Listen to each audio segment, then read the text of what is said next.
Le problème, en fait. Mais pourquoi on dit que les musulmans, les hommes, eux, peuvent marier les femmes chrétiennes, mais nous, les femmes musulmanes, nous n'avons pas le droit de nous mettre en couple avec un non-musulman. Exactement. Soit disant que si on se met en couple avec eux, ils vont nous ramener à leur religion.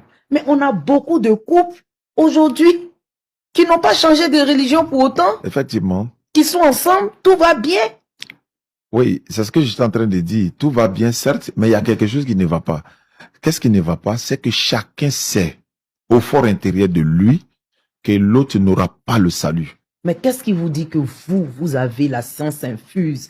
Qu'est-ce qui dit que c'est la religion islamique qui est la meilleure, qui dit, c'est-à-dire, c'est pour nous là, qui est ça. Nous, on va partir au paradis, eux, ils vont partir en enfer. Non. Est-ce que nous, nos prières ne peuvent pas racheter, eux, leur paradis? Oui, c'est ce que j'étais en train de dire. En fait, nous, en islam, nous disons qu'il n'y a pas deux religions, il n'y a qu'une seule religion. Quelle est cette religion? La soumission à la volonté de l'Éternel. On se soumet à sa volonté ou on désobéit à lui. C'est-à-dire, il n'y a pas deux voies, il n'y a qu'une seule voie. Soit l'obéissance, soit la désobéissance. Et tous ceux qui obéissent au Seigneur, qui se soumettent à lui, c'est pourquoi l'islam musulman signifie celui qui se soumet, n'est-ce pas, à la volonté de l'Éternel. Maintenant, le chrétien est soumis à sa divinité. Tu as dit tout à l'heure, on a le même Dieu. C'est le même Dieu qui nous a créés, mais nous n'adorons pas le même Dieu.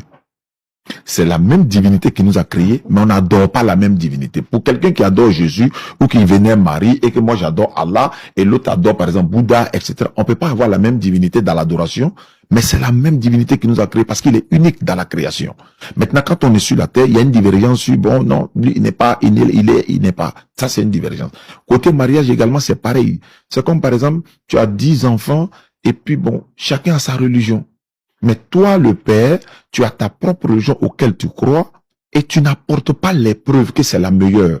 C'est pourquoi nous on fait la dawa en fait. On vient sur la place publique, on dit bon, voici notre religion.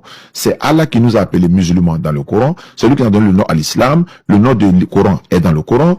Tous les musulmans prient de la même manière, dans la même direction. Le pèlerinage c'est le même lieu. Le Ramadan c'est le même mois. L'ablution c'est la même manière. La direction c'est la même manière. Le Coran est lu de la même manière. Et voici un peu les arguments que nous donnons et que nous présentons face aux autres religions, d'apporter des preuves par rapport à celles que nous présentons si vous avez la meilleure religion que la nôtre. C'est ça l'interreligieux. Et les gens viennent au dialogue interreligieux. Ceux qui ont compris deviennent musulmans, ceux qui ne veulent pas, ils restent dans leur position. Parce que le Coran dit, sourate de 256, nulle contrainte en religion car le